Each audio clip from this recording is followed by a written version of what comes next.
പത്തനംതിട്ട കോന്നി ഇളംകൊള്ളൂർ മഹാദേവ ക്ഷേത്ര സന്നിധിയിൽ നടക്കുന്ന അതിരാത്രത്തിൽ പങ്കെടുക്കാൻ ഭക്തരുടെ വൻ തിരക്ക്.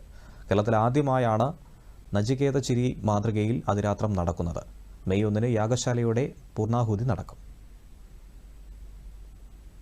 രാപ്പകൽ ഭേദിച്ച വേദമന്ത്രോച്ചാരണങ്ങൾ കൊണ്ട് ധന്യമാണ് ഇളകൊള്ളൂർ ഗ്രാമം. കേരളത്തിൽ ആദ്യമായി നചികേത ചിരി മാതൃകയിൽ നടക്കുന്ന അതിരാത്രമെന്ന സവിശേഷതയും ഇളകൊള്ളൂരിൽ നടക്കുന്ന അതിരാത്രത്തിനുണ്ട്.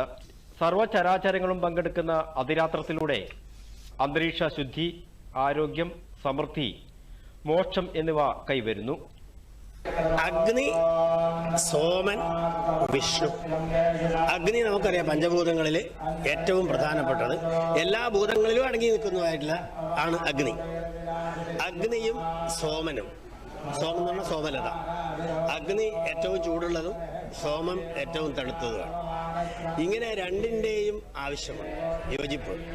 അപ്പോൾ ആ രീതിയിൽ ഇവിടെ ഈ ഉദാഹരണമായിട്ട് ഇപ്പം പ്രവർഗ്യം എന്ന് പറഞ്ഞിട്ട് വലിയൊരു അഗ്നികോളം, അത് ഈ ചുറ്റുപാടുമുള്ള രോഗാണുക്കളെ മുഴുവനും നശിപ്പിക്കുന്നതാണ് എന്ന് തെളിയിക്കപ്പെട്ടിട്ടുണ്ട്.